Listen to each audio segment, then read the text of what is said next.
So there's this filmmaker named Robert Altman. He was considered one of the great American filmmakers, and he was very American for sure, to the point where I would consider him one of my favourite directors, really. He has directed some great films, I won't deny that, but I don't find him as exciting as some other directors which have emerged from the USA, and there's plenty, as we'd all know, to choose from.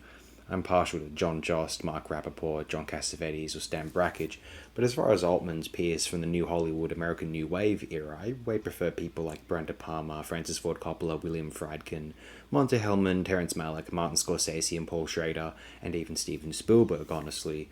Although Altman's great films I don't think can be denied, Black McCabe and Mrs. Miller, or Images, which is a really amazing film in my view. I quite love The Long Goodbye from 1973. Free Women is a very brilliant film, and I would consider it his best work overall. And 1979's Quintet is an amazing project, simply amazing, and I would highly recommend everyone go and see it. Any audience, if you're impatient for it, that's on you, honestly. Also, you have Secret Honor from 1984, which I like a fair bit. This film, The Player, from 1992, which I will discuss further shortly. 1993's Shortcuts, a terrific picture which holds up as perhaps one of the more memorable American films of the 90s and a highly watchable, wholly memorable endeavour. And then 2001's Gosford Park, a British period piece, a quite unique turn from Altman, as far as I can consider across his filmmaking career. An excellent work.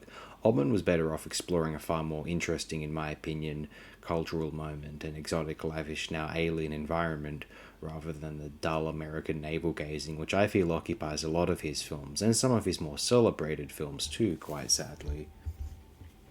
Let's discuss just quickly some of our films Altman directed which I consider to be of some note still. 1967's Countdown is fairly fun for what it is, I think. I might also say this to one degree or another of 1969's Fat Cold Day in the Park, as well as Brewster McCloud from 1970, a pretty interesting work though quite far from perfect.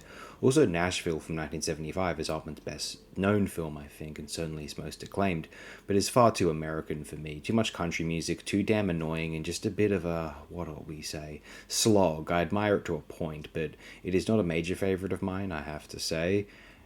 And I'll leave it there when considering some of Altman's films across a career that spanned 6 decades.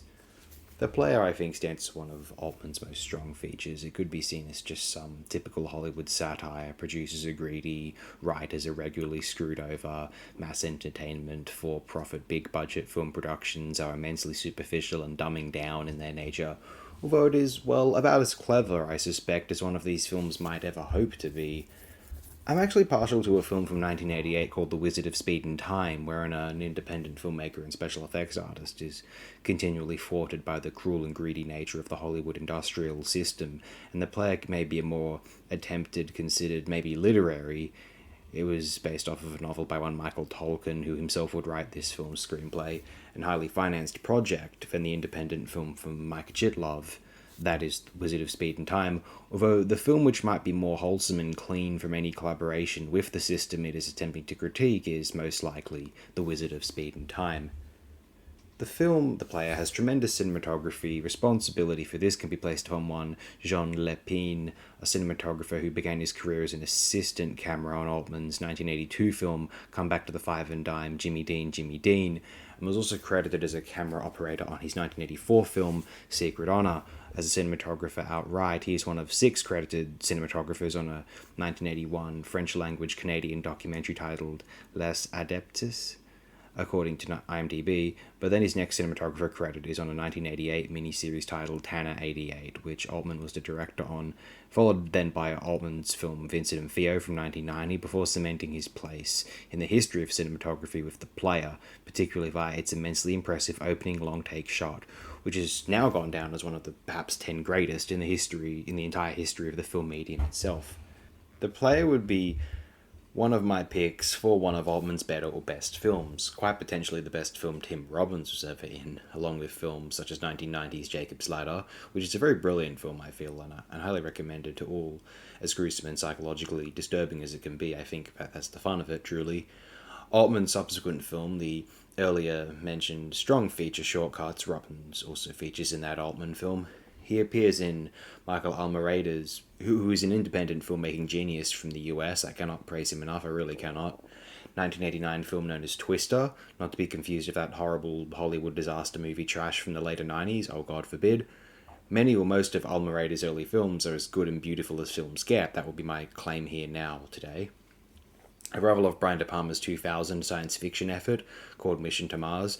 Perhaps it is a flawed film in some ways, though I think it is so cinematographically interesting and it gets taken for granted by both the casual audiences who view it and the hardcore film enthusiasts who would scoff or dismiss it.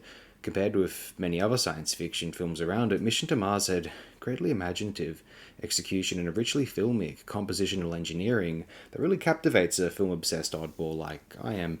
But now moving on then, I think Code 46 from 2003 by Michael Winterbottom is not a bad film. I might need to watch it again, though, in the nearest future.